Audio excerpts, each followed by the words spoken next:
Cosmic Proverbs 20, the asteroid known as Vantage Hollow, drifted far out in the forgotten rims of the galactic frontier.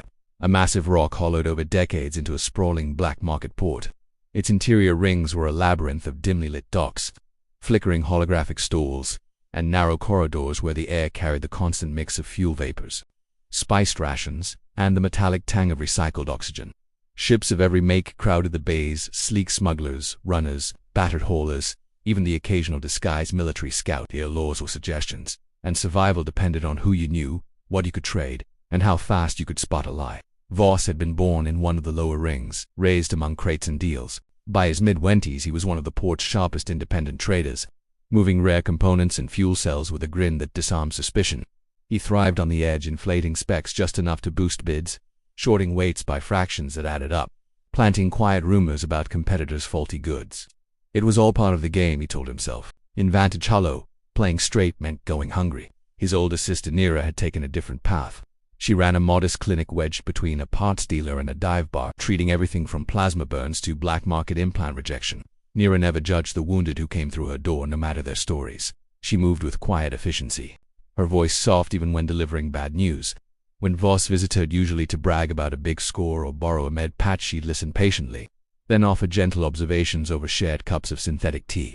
One evening, after Voss boasted about outsmarting a rival on a big shipment, Nira set her cup down and looked at him steadily. "You know, Voss," she said quietly, "wine is a mocker and buyer a brawler. Whoever is led astray by them is not wise." She smiled faintly as he laughed it off. "And it's not just drinks anything that clouds your judgment the same way. I've seen too many good traders ruin themselves chasing the next high, whether it's credits or a bottle." Voss shrugged, but later that cycle, when he skipped a routine equipment check to close a deal faster, her words echoed again. Still, he pushed on. Trouble arrived with a shipment of premium-grade fuel cells Voss acquired cheap from a shady supplier. He resold them at top price, pocketing a massive margin using diverging weights on his scales, one for buying, one for selling. The buyer, Corin, a veteran hauler running long routes to colony worlds, tested them mid-jump and found them dangerously diluted. Furious, he turned his ship around, docked hard at Vantage Hollow, and stormed the markets with armed crew, demanding Voss by name. The confrontation drew a crowd in the central bazaar. Blasters cleared holsters, voices rose, threats echoed off the bulkheads. Voss's instincts screamed to double down, deny everything, escalate, maybe even throw the first punch. He'd seen deals turn deadly before. Backing down invited worse. But as Corin advanced, shouting about false measures, Nira's voice cut through the noise and Voss's mind calmed steady. From a conversation weeks earlier when she'd patched up a fighter after a bar brawl, "It is to one's honor to avoid strife," she had said softly while bandaging his knuckles. "But every fool is quick to quarrel." Heart-pounding, Voss lowered his hands and stepped forward unarmed. "You're right," he called out, voice carrying over the crowd. "The cells are bad. I used differing weights, one to buy cheap, one to sell high. That's on me."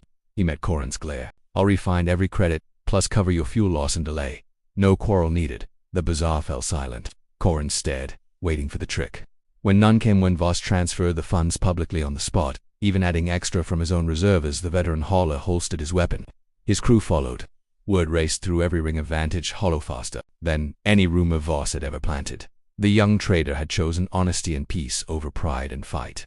Buyers who'd once haggled warily now sought him out directly, trusting his scales. Suppliers offered better terms, knowing he'd reject bad product rather than pass it on. Rivals who lived on deception found their networks fraying as their own shortcuts caught up with them. Voss's trade grew not in wild bursts, but steadily deeper contacts, stronger crews, restful nights without looking over his shoulder. He visited Nira's clinic more often, lingering longer over tea, asking quiet questions about the deeper guidance she lived by, the reverence for the one who set the stars in motion and knew every heart. One night, as they watched distant ship lights through a viewport, Nira smiled and said softly, "The hearing ear and the seeing eye, the Lord has made them both." Voss nodded, finally understanding. In the perpetual shadow of Vantage Hollow, a quieter, enduring light had taken root. A cosmic tale inspired by the practical wisdom found in King Solomon's Proverbs 20.